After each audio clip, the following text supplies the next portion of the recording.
चुनाव में एक तरफ इंडिया गठबंधन और दूसरी तरफ बीजेपी और आरएसएस, ये विचारधारा की लड़ाई है। और पहली बार इंडिया गठबंधन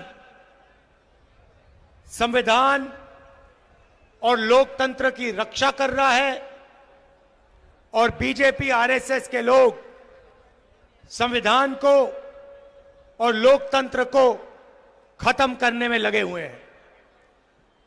आपने सुना होगा, बीजेपी के नेताओं ने कहा कि अगर हम चुनाव जीत गए तो संविधान को हम बदल देंगे। सबसे पहले मैं इनसे कहना चाहता हूं, दुनिया में ऐसी कोई शक्ति नहीं है जो हिंदुस्तान के संविधान को बदल सके।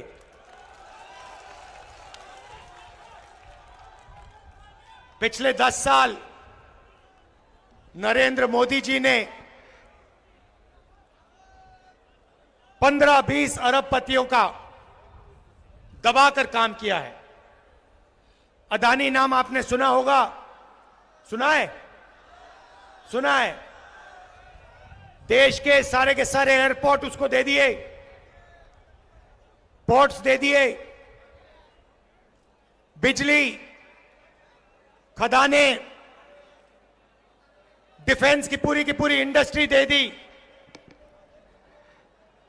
तरीका बड़ा सिंपल है, एक तरफ आपका ध्यान भटकाते हैं, दूसरी तरफ हिंदुस्तान का पूरा धन इन्हीं 20-25 लोगों को दे देते हैं। पता नहीं आपको मालूम या नहीं, नरेंद्र मोदी जी ने हिंदुस्तान के सबसे अमीर अरबपतियों का 16 लाख करोड़ रुपया कर्जा माफ किया है। आप जानते हो 16 लाख करोड़ कितना होता है? नहीं, बहुत होता है, मगर कितना होता है मैं आपको बताता हूं। हमने किसानों का कर्जा माफ किया था ना, जब यूपीए की सरकार थी। अगर आप 25 बार किसानों का कर्जा माफ करो या 25 साल का मनरेगा का पैसा, इन्होंने 10-15 लोगों का कर्जा माफ किया है।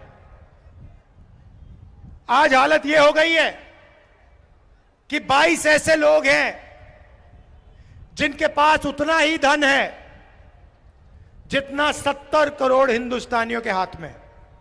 एक तरफ 22 लोग, दूसरी तरफ 70 करोड़ लोग, और 2 हिंदुस्तान बन गए हैं।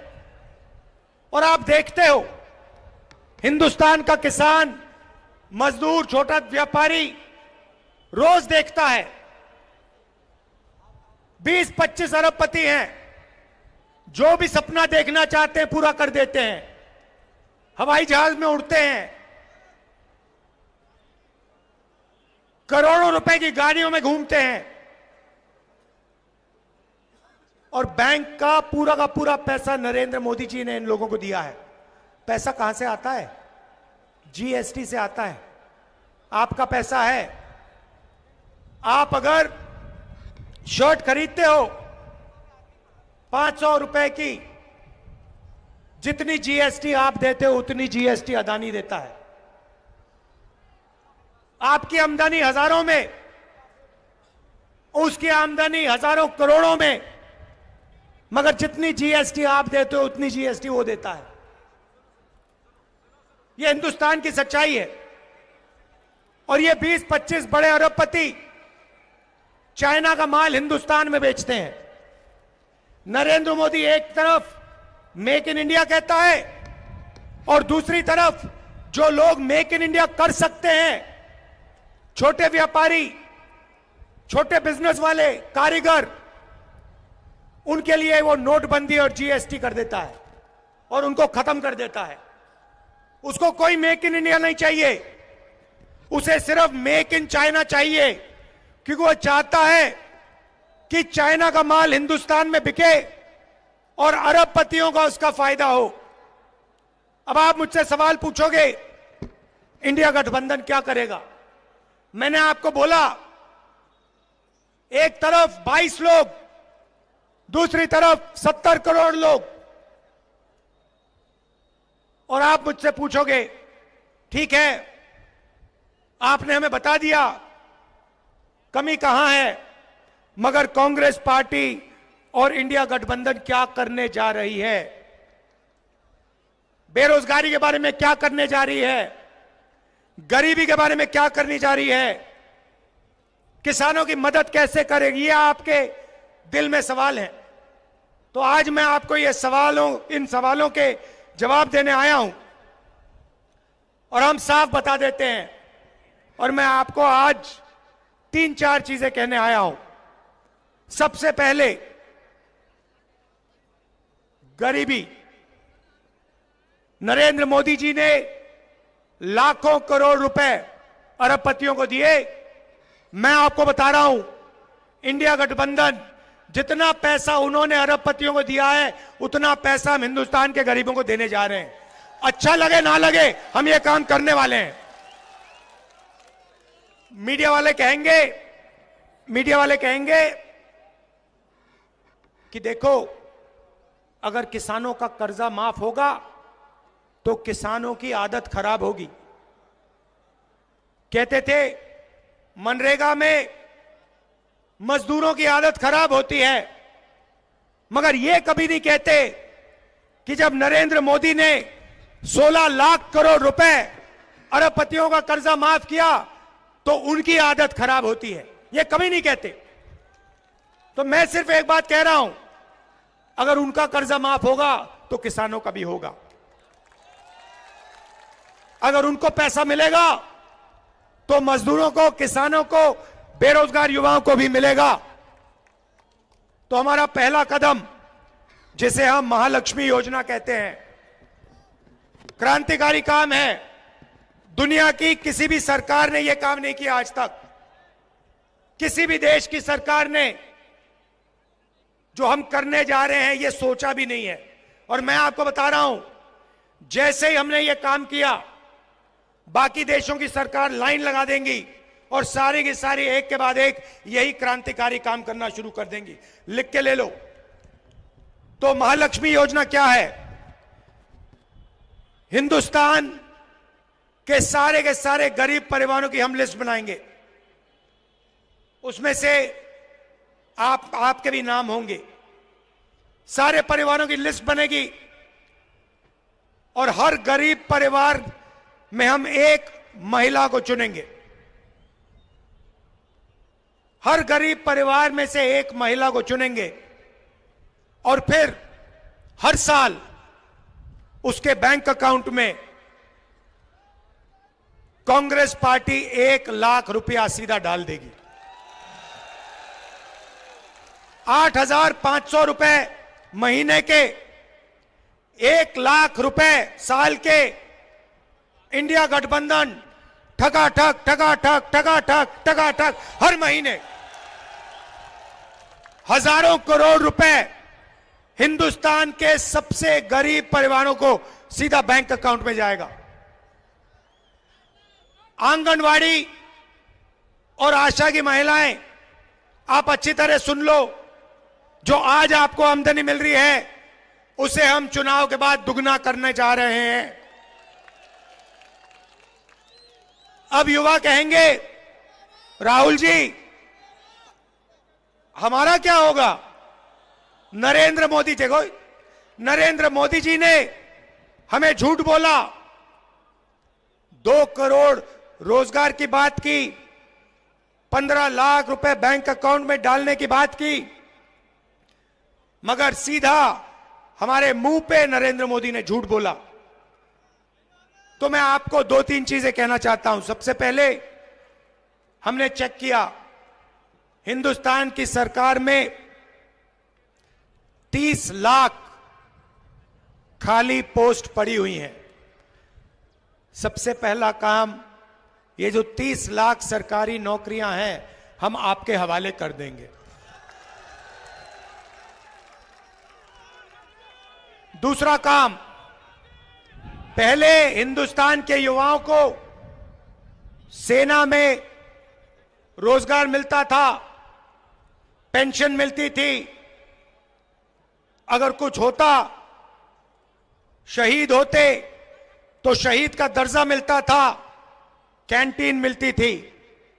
नरेंद्र मोदी जी ने वो सब बंद कर दिया, दो तरीके के शहीद बना दिए। एक जो नॉर्मल जवान है और दूसरा जिसको आज हम अग्निवीर कहते हैं।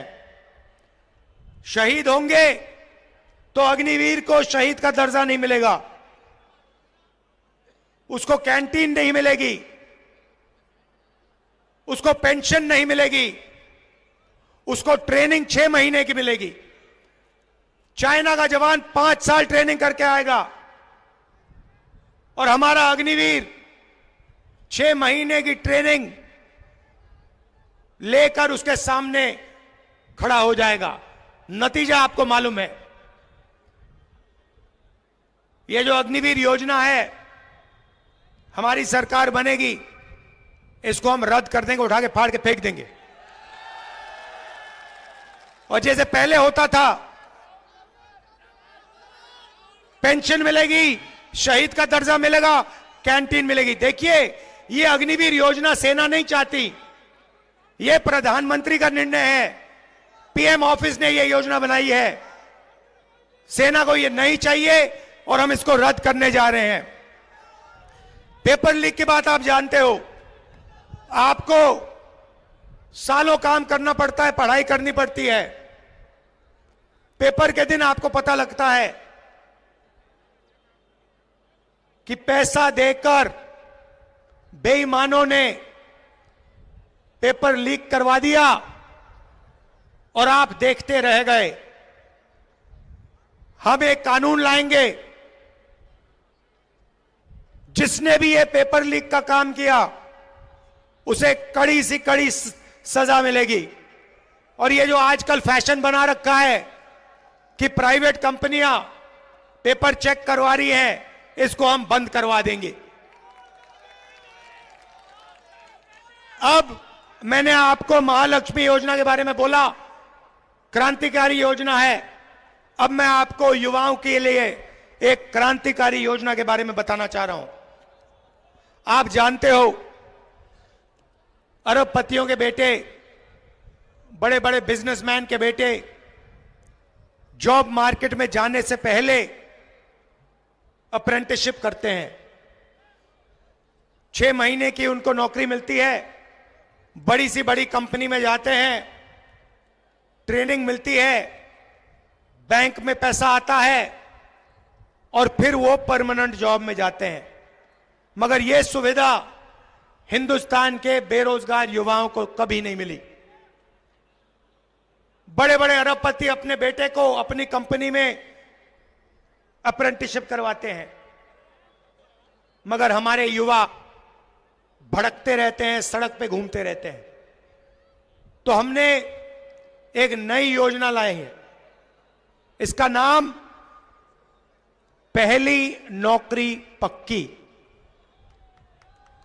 पहली नौकरी पक्की।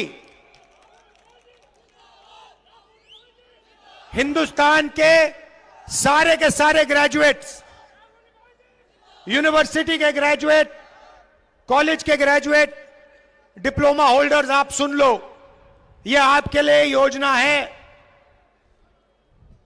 इससे आपकी जिंदगी बदलने जा रही है। तूफान आने वाला है। प्राइवेट कंपनियों में, हिंदुस्तान के पब्लिक सेक्टर में और सरकारी ऑफिसेज में हम हिंदुस्तान के ग्रेजुएट्स को अप्रेंटिसशिप का अधिकार देने जा रहे हैं। मतलब, अगर आपने हिंदुस्तान की सरकार से अप्रेंटिसशिप मतलब 1 साल की नौकरी मांगी,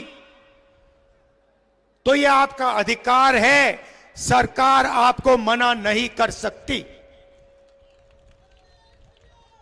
1 साल की नौकरी मिलेगी, उसमें आपकी ट्रेनिंग होगी। प्राइवेट सेक्टर में, पब्लिक सेक्टर में, बीएचईएल, एचएएल जैसे कंपनियों में, सरकारी ऑफिसेज में 1 साल आपकी ट्रेनिंग होगी। 1 साल में आपके बैंक अकाउंट में सरकार 1 लाख रुपया, 8,500 रुपए हर महीने खटाखट डालेगी। उसके बाद 1 साल के बाद आप ट्रेंड होगे। हिंदुस्तान के पास एक ट्रेंड वर्कफोर्स होगी और अगर आपने अच्छा काम किया तो आपकी नौकरी पक्की हो जाएगी। क्रांतिकारी काम है और ये हम आपके लिए करने जा रहे हैं। यहां किसान भाई हैं और नरेंद्र मोदी जी ने आपको सबसे ज्यादा तंग किया है। मैं जानता हूं, आप देखते हो अरबपतियों का कर्जा माफ होता है, दिल में आपको दर्द होता है और जब अपना अनाज बेचने जाते हो आपको सही रेट कभी नहीं मिलता और आपके दिल में यही 2 सवाल हैं। पहला, हमारा कर्जा कभी माफ क्यों नहीं होता, और दूसरा, हमें धान के लिए, शुगर केन के लिए, गेहूं के लिए सही दाम कभी नहीं मिलता, क्यों? तो इन 2 सवालों के जवाब मैं आपको देने आया हूं। जैसे ही हमारी सरकार आएगी, जैसे हमने यूपीए के समय किया था, वैसे ही हम किसानों का कर्जा माफ करने जा रहे हैं। और सिर्फ एक बार नहीं भाई, हम किसानों का एक कमीशन बैठाएंगे और जब भी किसानों को कर्जा माफी की जरूरत होगी वो कमीशन किसानों का कर्जा माफ करेगा। और दूसरा काम, ऐतिहासिक और क्रांतिकारी काम, पहली बार हिंदुस्तान में किसानों को कानूनी मिनिमम सपोर्ट प्राइस एमएसपी दी जा रही है। सारे के सारे किसानों को मिनिमम सपोर्ट प्राइस, कानूनी minimum support price Congress party और इंडिया गठबंधन देने जा रहा है। अब यहां मजदूर बैठे हैं, खड़े हैं, आप कहोगे गरीबों के लिए आपने काम किया, किसानों के लिए काम किया, मजदूरों का क्या होगा? सबसे पहले महालक्ष्मी योजना में आपका फायदा होगा। आपके बैंक अकाउंट में हर साल 1 लाख रुपया आएगा। मगर हम बात वहां नहीं रोकेंगे। मनरेगा का आज कितना पैसा बनता है? कितना है रेट? कितना है मनरेगा का? कितना है मनरेगा का? 200, चुनाव के बाद 400। आशा और आंगनवाड़ी महिलाओं को क्या रेट मिलता है? कितना? उसे डबल कर दो, दुगना कर दो उसे। तो 2 चीजें आपसे कहना चाहता हूं। सबसे पहले संविधान की रक्षा, और दूसरी चीज, जितना पैसा नरेंद्र मोदी जी ने अरबपतियों को दिया है उतना पैसा इंडिया गठबंधन की सरकार, कांग्रेस पार्टी की सरकार गरीबों को, किसानों को, मजदूरों को देने जा रही है। कर लो जो करना है, हमें कोई फर्क नहीं पड़ता। आपने देखा होगा, ये मीडिया वाले यहां बैठे हुए हैं, भाई और बहनों, मीडिया वाले कभी किसान की बात करते हैं, मजदूर की बात करते हैं, गरीबों की बात करते हैं? ना। मैं आपको बताता हूं क्यों नहीं। मैंने आंकड़े निकाले। भाई और बहनों, हिंदुस्तान में पिछड़े वर्ग के कितने लोग? सन्नाटा छा गया, किसी को नहीं मालूम। कितने लोग हैं पिछड़े वर्ग के हिंदुस्तान में? किसी को नहीं मालूम। देखा ना, यही प्रॉब्लम है। आपको अपनी शक्ति नहीं मालूम। दलित कितने? देखो, शक्ति नहीं मालूम। आदिवासी कितने? किसी को नहीं मालूम। यही प्रॉब्लम है। मैं बताता हूं। सबसे पहले आदिवासी 8%, दलित 15%, और आज तक पिछड़ों के बारे में कोई नहीं जानता।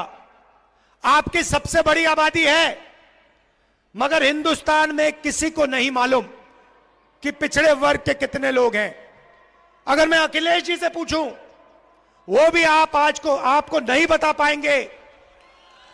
पाएंगे कि आज हिंदुस्तान में पिछड़े वर्ग के कितने लोग हैं। सबसे ज्यादा हैं, मगर बता नहीं पाएंगे, क्योंकि हिंदुस्तान की सरकार यह आंकड़ा हिंदुस्तान की जनता को नहीं देना चाहती है। यह है जादू। भाई और बहनों, मीडिया के मालिकों की लिस्ट निकाली मैंने, मीडिया की बड़ी बड़ी कंपनियों की लिस्ट निकाली, ये जो एंकर्स है ना हिंदुस्तान में, इनकी लिस्ट निकाली, बड़े बड़े पत्रकारों की लिस्ट निकाली। भाई और बहनों, इनमें एक पिछड़ा नहीं मिला मुझे। एक पिछड़ा नहीं है इनमें, एक दलित नहीं है, एक आदिवासी नहीं है, एक गरीब जनरल कास्ट का नहीं है, एक माइनॉरिटी का नहीं है। मतलब 90% हिंदुस्तान मीडिया में है ही नहीं। कैसे आपकी बात लिखेंगे ये? अब आप कहोगे, मुझे कहोगे राहुल जी, पता नहीं, आप कहोगे राहुल जी हम मीडिया में कंट्रोल नहीं चाहते, शायद आप कहो। तो फिर मैं आपसे पूछता हूं, हिंदुस्तान की 200 सबसे बड़ी कंपनियों के मालिकों की लिस्ट में पिछड़े कितने, दलित कितने, आदिवासी कितने? बताओ। जीरो। अरबपतियों में से एक पिछड़ा नहीं है, एक दलित नहीं है, एक आदिवासी नहीं है। भाई और बहनों, बात समझो। दलितों से, आदिवासियों से, पिछड़ों से, गरीब जनरल कास्ट के लोगों से 24 घंटा पैसा लिया जाता है और वही 20-25 लोगों के जेब में जाता है। और उन 200 लोगों में एक पिछड़ा नहीं, एक दलित नहीं, एक आदिवासी नहीं। अब आप कहोगे राहुल जी हमें मीडिया नहीं चाहिए, हमें कॉर्पोरेट इंडिया में भी अपना कोई आदमी नहीं चाहिए। पता नहीं, क्योंकि इसके बारे में आप बोलते तो कभी हो नहीं, मैंने कभी सुना नहीं। कभी पिछड़े वर्ग के किसी भी व्यक्ति ने मुझे कभी नहीं कहा कि भैया राहुल जी कॉर्पोरेट इंडिया में तो हमारा कोई है ही नहीं। तो या तो आपको मालूम ही नहीं, और या फिर आप अपना आदमी वहां चाहते नहीं हो। यही दो चीजें हो सकती है, और तीसरा तो हो ही नहीं सकता। तो फिर मैं आपसे कहूंगा ठीक है भैया, आप कॉर्पोरेट इंडिया में नहीं चाहते, आप मीडिया में नहीं चाहते, आप प्राइवेट अस्पताल नहीं चलाने चाहते, आप प्राइवेट कॉलेज यूनिवर्सिटी नहीं चलाना चाहते, सरकार में तो भागीदारी चाहते हो ना? या वो भी नहीं चाहते? वो भी नहीं चाहते तो चलो फिर छोड़ते हैं भैया, पूरा का पूरा इनको दे दो, चलते हैं घर। अब मैंने आंकड़े निकाले, हिंदुस्तान को 90 लोग चलाते हैं। अखिलेश जी आपके चीफ मिनिस्टर थे यूपी के, थे नहीं थे? मगर सच्चाई मैं आपको बता देता हूं, अखिलेश जी चीफ मिनिस्टर थे, मगर सरकार को ब्यूरोक्रेसी चलाती है, आईएएस अफसर चलाते हैं, क्योंकि अंत में ब्यूरोक्रेसी चीफ मिनिस्टर को, मंत्रियों को निर्णय देते हैं। और यही दिल्ली में हो रहा है। आप सोचते हो कि नरेंद्र मोदी सरकार चलाता। नरेंद्र मोदी सरकार नहीं चलाता, 90 लोग सरकार चलाते हैं। 90 लोग सरकार चलाते हैं, उनको आईएएस अफसर कहा जाता है। बजट का पूरा निर्णय वो लेते हैं। अब मैं आपसे सवाल पूछता हूं, 90 अफसरों में से जो रेलवे का बजट, डिफेंस का बजट, उत्तर प्रदेश को कितना पैसा मिलेगा, छत्तीसगढ़ को कितना जाएगा, जीएसटी कैसे बनेगी, मनरेगा कैसे बनेगा, ये सारे के सारे निर्णय 90 लोग लेते हैं। प्रधानमंत्री, चीफ मिनिस्टर फाइनल डिसीजन जरूर लेता है, साइन जरूर करता है, मगर ये 90 लोग हिंदुस्तान की सरकार को चलाते हैं। अब मैं आपसे पूछता हूं, 90 में से पिछड़े कितने? वो देखो एक आदमी होशियार है वहां पे, वो ये कर रहा है। भाई और बहनों, 90 में से 3 आपके, 3 आपके। आपकी आबादी कम से कम 50% और 90 में से 3 आपके। आदिवासियों की आबादी 8%, 90 में से 1 उनका। दलितों की आबादी 15%, 90 में से 3 उनके। मगर यह जरूरी नहीं है, जरूरी आंकड़ा मैं अब आपको देने जा रहा हूं। अगर हिंदुस्तान की सरकार 100 रुपए खर्च करती है, अगर हिंदुस्तान की सरकार 100 रुपए खर्च करती है, तो ओबीसी अफसर 5 रुपए का निर्णय लेते हैं। फिर से कहता हूं, अगर हिंदुस्तान की सरकार बजट में 100 रुपए खर्च करती है, ओबीसी अफसर 5 रुपए का निर्णय लेते हैं। दलित अफसर 100 रुपए में से 1 रुपया, और आदिवासी अफसर 100 रुपए में से 10 पैसा। इन सबको जोड़ो, आपकी आबादी 73% है। 73% लोग 100 रुपए में से 6 रुपया 10 पैसा का निर्णय लेते हैं। आपको लग रहा है कि आपके साथ अन्याय हो रहा है, मगर कितना और कैसा अन्याय हो रहा है वो आपको बात समझ नहीं आ रही। वो आज मैंने आपके सामने रखी है। अब आप कहोगे राहुल गांधी ने समस्या तो बता दी मगर इलाज नहीं बताया, हम फंसे पड़े हुए हैं, 100 रुपए में से 6 रुपए का निर्णय हम ले रहे हैं, सरकार में भागीदारी नहीं है। राहुल गांधी ने मूड खराब कर दिया, हमें सच्चाई बता दी और फिर सुझाव नहीं दिया, है ना? तो जवाब भी दे देता हूं। आपको कभी चोट लगी है? लगी? हाथ टूटा आपका, पैर टूटा, फ्रैक्चर हुआ कभी? हुआ? क्या हुआ? पैर का हुआ? पैर का फ्रैक्चर हुआ। जब पैर का फ्रैक्चर हुआ, डॉक्टर ने आपको क्या कहा? पहली बात क्या कही थी? एक्सरे कराओ, एक्सरे कराओ। मैं भी यही कह रहा हूं, हिंदुस्तान का एक्सरे करा दो।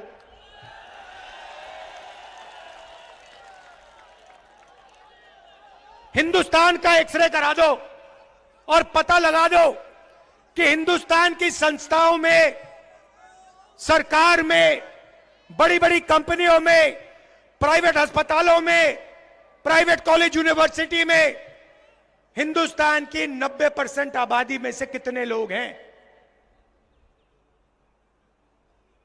जाति जनगणना भाइयों और बहनों,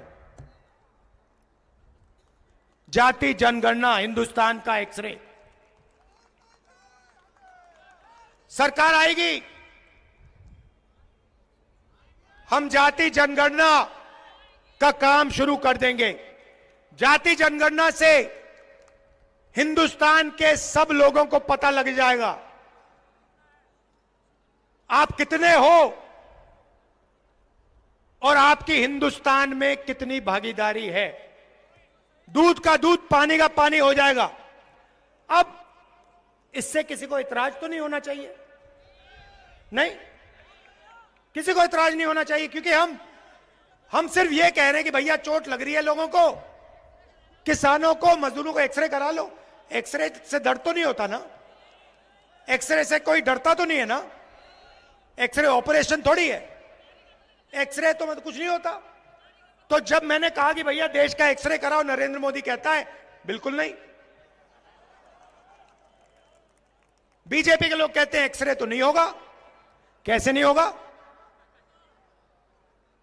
100% होगा, क्योंकि देश की जनता को मालूम होना चाहिए कि 90% की कितनी भागीदारी है। आप देख लेना, मैंने यहां भाषण दिया, अखिलेश जी ने यहां भाषण दिया, आप देख लेना, नरेंद्र मोदी का चेहरा आपको टीवी पे 15-20 घंटे दिखेगा, मगर जो हमने यहां क्रांतिकारी बातें कही हैं वो आपको मीडिया नहीं दिखाएगा। पूरा देश जानता है ये आपके हैं ही नहीं। अच्छा, इनकी बात नहीं कर रहा हूं, ये बेचारे, इनकी बात, इनकी गलती नहीं है, इनको ऊपर से ऑर्डर आता है, इनको सैलरी लेनी है, बच्चे पालने, इनकी गलती नहीं है। इनके जो सीनियर लोग हैं उनकी गलती है। देखो मुस्कुरा रहे हैं लोग। तो ये मैं आपसे कहने आया था, इंडिया गठबंधन की जीत होने जा रही है, और मैं आपको बता रहा हूं, जिस दिन जाति जनगणना हो गया इस देश में, उस दिन देश बदल जाएगा। क्रांतिकारी काम है, ऐतिहासिक काम है, और इसको इंडिया गठबंधन करने जा रहा है। आप सबका दिल से धन्यवाद, नमस्कार, जय हिंद। अखिलेश जी और जो सीनियर नेता यहां आए हैं, आप सबका बहुत बहुत धन्यवाद, नमस्कार, जय हिंद।